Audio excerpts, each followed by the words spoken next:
네, 성도 여러분, 하루 동안 평안하셨습니까? 2022년 10월 20일 목요일 새벽 기도회를 시작하겠습니다.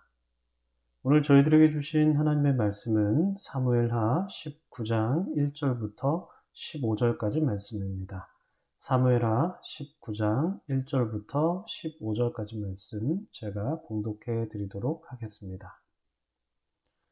어떤 사람이 요압에게 아뢰되 왕이 압살롬을 위하여 울며 슬퍼하나이다 하니 왕이 그 아들을 위하여 슬퍼한다 하니 그날의 백성들에게 들리매 그날의 승리가 모든 백성에게 슬픔이 된지라. 그날의 백성들이 싸움에 쫓겨 부끄러워 도망함같이 가만히 성읍으로 들어가니라. 왕이 그의 얼굴을 가리고 큰 소리로 부르되 내 아들 압살롬아 압살롬아 내 아들아 내 아들아 하니 요압이 집에 들어가서 왕께 말씀드리되 왕께서 오늘 왕의 생명과 왕의 자녀의 생명과 처첩과 비빈들의 생명을 구원한 모든 부하들의 얼굴을 부끄럽게 하시니 이는 왕께서 미워하는 자는 사랑하시며 사랑하는 자는 미워하시고 오늘 지휘관들과 부하들을 멸시하심을 나타내심이라. 오늘 내가 깨달으니 만일 압살롬이 살고 오늘 우리가 다 죽었다면 왕이 마땅히 여기실 뻔 하였나이다. 이제 곧 일어나 나가 왕의 부하들의 마음을 위로하여 말씀하옵소서. 내가 여호와를 두고 맹세하옵나니 왕이 만일 나가지 아니하시면 오늘 밤에 한 사람도 왕과 함께 머물지 아니할지라. 그리하면 그 화가 왕이 젊었을 때부터 지금까지 당하신 모든 화보다 더욱 심하리이다 하니 왕이 일어나 성문에 앉으며 어떤 사람이 모든 백성에게 말하되 왕이 문에 앉아 계신다 하니 모든 백성이 왕 앞으로 나오니라. 이스라엘은 이미 각기 장막으로 도망하였더라. 이스라엘 모든 지파 백성들이 변론하여 이르되 왕이 우리를 원수의 손에서 구원하여 내셨고 또 우리를 블레셋 사람들의 손에서 구원하셨으나 이제 압살롬을 피하여 그 땅에 나가셨고 우리가 기름을 부어 우리를 다스리게 한 압살롬은 싸움에서 죽었거늘 이제 너희가 어찌하여 왕을 도로 모셔올 일에 잠잠하고 있느냐 하니라. 다윗 왕이 사독과 아비아달 두 제사장에게 소식을 전하여 이르되 너희는 유다 장로들에게 말하여 이르기를 왕의 말씀이 온 이스라엘이 왕을 왕궁으로 도로 모셔오자 하는 말이 왕께 들렸거늘 너희는 어찌하여 왕을 궁으로 모시는 일에 나중이 되느냐. 너희는 내 형제요 내 골육이거늘 너희는 어찌하여 왕을 도로 모셔오는 일에 나중이 되리요 하셨다 하고 너희는 또 아마사에게 이르기를 너는 내 고륙이 아니냐. 내가 요압을 이어서 항상 내 앞에서 지휘관이 되지 아니하면 하나님이 내게 벌 위에 벌을 내리시기를 바라노라 하셨다 하라 하여 모든 유다 사람들의 마음을 하나같이 기울게 하며 그들이 왕께 전과를 보내어 이르되 당신께서는 모든 부하들과 더불어 돌아오소서 한지라. 왕이 돌아와 요단에 이름에 유다 족속이 왕을 맞아 요단을 건너가게 하려고 길갈로 오니라. 아멘.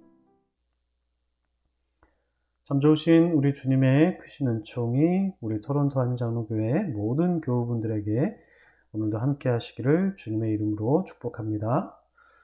네, 성도님들 오늘도 좋은 하루 시작하셨습니까? 오늘도 주님 안에서 행복하시길 바라고요. 좋은 날 되시기를 바랍니다. 오늘 저희들에게 주신 말씀은요, 사무엘하 19장 말씀입니다.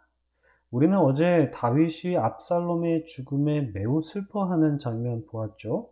오늘 본문에서도 다윗의 슬픔은 이어지고 있습니다. 그 슬픔이 얼마나 컸던지 많은 사람들에게 왕의 슬픔이 전해진 것 같죠. 1절을 보시면 어떤 사람이 요압에게 왕이 압살롬의 죽음으로 매우 슬퍼한다는 말을 했죠. 그 백성들에게 이제 그 말이 공공연하게 전해지니까 압살롬과 이제 전쟁을 벌였던 백성들이 매우 난처한 상황에 처하게 된 것이죠. 3절 보시면요. 그날에 백성들이 싸움에 쫓겨 부끄러워 도망함같이 가만히 성읍으로 들어갔다 이렇게 기록이 되어 있는데 승전보를 올리면서 귀환해야 하는 군사들이잖아요. 전쟁에서 승리를 했으니까 아주 환대받으면서 그렇게 다시 귀환해야 하는 군사들이었음에도 불구하고 마치 전쟁에서 패배한 군사들처럼 조용히 성 안으로 들어오는 모습이 굉장히 좀 아이러니한 모습이죠. 그러니까 왕의 슬픔이 매우 큰 것은 이해는 합니다만, 이제 군사들의 사기를 저하시키고 그들이 전쟁을 승리로 이끈 그 노력들을 그냥 허사로 돌아보게 한 것에 대해서는 굉장히 좀 실망스러운 모습인 거죠. 그래서 요압이 아주 크게 못마땅한 모습을 보이고 있습니다. 다윗의 입장에서 생각을 해보면 사실 아들의 죽음에 크게 슬퍼하는 것은 이해가 되죠.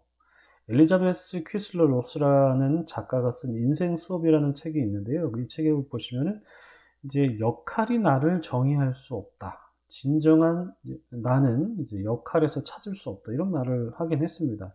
그러니까 사람이라는 존재는 사실 역할로 정의될 수 있는 것이 아니라 이제 나라는 어떤 자아의 탐색에서 정의될 수 있는 것이긴 한데, 그러나 다윗은 한 나라의 왕으로서 지금 섬기고 있는 사람이거든요. 물론 다윗도 사람이라서 한 개인으로 존재하긴 합니다만, 한 나라의 왕이라는 중대한 자리에 앉아 있는 사람이 마냥 개인적으로는 행동할 수는 없는 것이죠.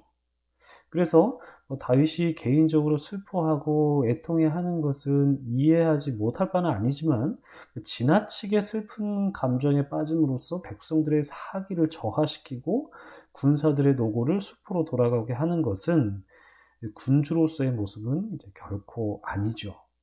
그래서 이제 요압이 다윗에게 나아갑니다.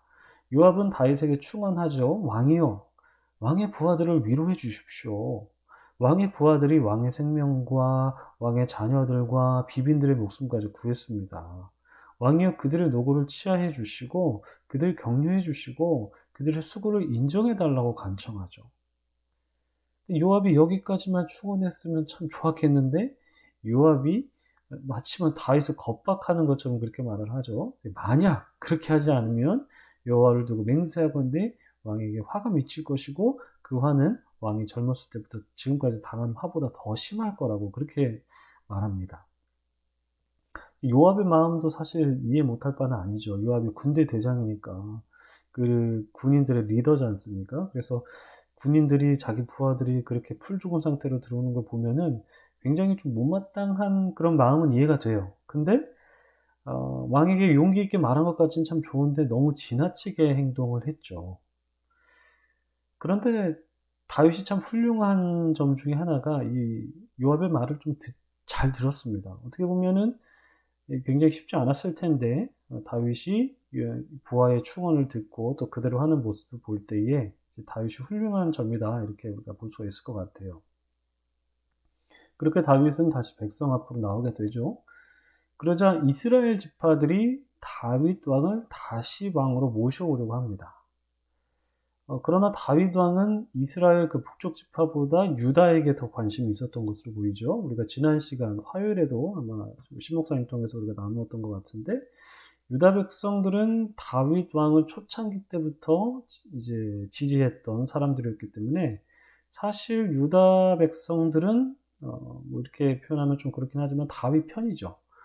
다윗은 정치적인 생각으로 이제 그들의 마음을 먼저 얻어야겠다라는 그런 계산을 했던 것 같아요. 이제 유다 백성들을. 그래서 다윗은 사독과 아비아달 두 제사장을 유다 장로들에게 보내서 이제 그들로 하여금 왕을 모시게 하라라는 말을 전하게 하죠. 그리고 아마사에게는 요압을 이어서 이제 지휘관 맡기겠다고 말을 하죠. 그렇죠. 유다 족속이 왕을 맞아서 요단 건너가기 위해서 이제 길갈로 왔다라는 것이 이제 오늘까지의 본문입니다. 그러니까 오늘 본문을 보면서 우리가 두 가지 정도 좀 적용할 부분이 있지 않을까 싶은 생각이 듭니다. 첫 번째는 다윗 왕이 개인적인 감정에 너무 빠져 있어서 이제 왕으로서의 역할을 잘 감당하지 못하고 백성들을 시리에 빠지게 한 부분을 우리가 살펴보았는데요.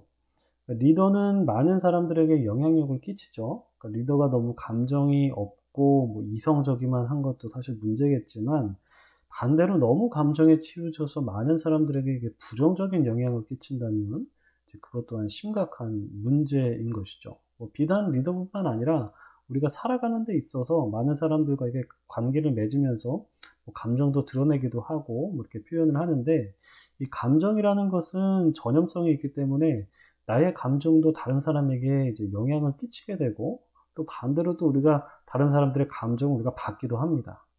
그러니까 우리는 살아가면서 감정을 표현하고 그 표현된 감정을 누군가에게 이렇게 상호작용하면서 이렇게 살아가는데, 혹시 나의 감정이 다른 사람을 좀 불편하게 하고 난처하게 만드는 것은 아닌지, 아마 그런 경험들을 우리가 한두 번 다 겪어봤을 거예요. 그런 점이 혹시 지금 최근에 나에게는 없는지 한번 스스로의 감정에 대해서 우리가 한번 점검해 보면 좋을 것 같고요. 두 번째는 우리가 요압을 생각해 보면, 그러니까 요압이 사실 왕 앞에서 하기 힘든 말을 용기 내서 이제 다윗에게 했다는 점에서는 좀 요압도 참 대단한 사람이다 이런 생각이 듭니다만, 너무 무례하게 왕을 대했다는 것을 볼 수가 있었죠. 그 상황에 적절한 말은 아로새긴 은장반의 금사가라는 그런 자본의 격언처럼 시의적절한 직언은 이제 많은 도움이 될 수는 있겠습니다만, 그 말을 하는 태도가 이제 무례하거나 상대방에게 상처를 준다면 오히려 그 바른 소리는 안 하는 게 더 좋을 수 있을 것 같다는 생각도 듭니다. 그러니까 말이라는 것이 아다르고 어다른 것처럼 같은 말도 어떻게 표현하느냐에 따라서 받아들이는 사람이 달라지겠지만, 그 말을 하는 태도 또한 예의를 갖추면서 해야 한다라는 것을 우리가 좀 적용해 보면서 생각해 볼 수 있을 것 같습니다. 그러니까 오늘 말씀을 보시면서 서로 다 각자의 삶의 모습들을 한번 점검해 보시면 좀 좋을 것 같고, 서로에게 예의를 갖추고 또 감정에 너무 지나치게 치우침으로써 본의 아니게 피해를 끼치는 일이 있는 것은 아닌지 한번 서로 돌아보는 시간이 되면은 좋을 것 같습니다. 예, 그렇게 말씀 생각하시면서 각자의 삶의 모습을 돌아보시겠습니다. 기도하겠습니다. 참 좋으신 하나님, 은혜를 감사드립니다. 오늘 저희에게 주신 이 말씀을 통해서 우리의 모습은 어떤지 한번 점검해 보고자 합니다. 다윗 왕이 지나치게 감정에 빠졌던 것처럼, 혹은 우리의 모습 속에 그런 모습은 없었는지 한번 점검해 보길 원하고, 또한 요압이 다윗 앞에서 정말 바른 말을 하긴 했지만 너무 무례한 모습을 보인 것을 보았을 때에 우리의 모습 속에서도 그런 모습은 없었는지 한번 점검해 보게 하여 주시옵소서. 우리의 모습 속에 그런 모습이 있다면 주님, 그런 모습들 다 내려놓을 수 있도록 저희를 다스려 주시기를 원하고, 우리의 관계 속에서 화평과 평화가 이루어질 수 있도록 주님께서 우리 가운데에 함께하여 주시옵소서. 감사드리며 예수님의 이름으로 기도드립니다. 아멘. 네, 성도 여러분, 오늘도 주님 안에서 좋은 날 되시길 바라고요. 우리가 말씀 생각하시면서 각자의 삶을 한번 돌아보시고 더욱더 주님 닮아가는 그런 모습을 바라면서 살아가시면 좋을 것 같습니다. 계속해서 기도하는 시간 갖도록 하겠습니다. 기도하시겠습니다.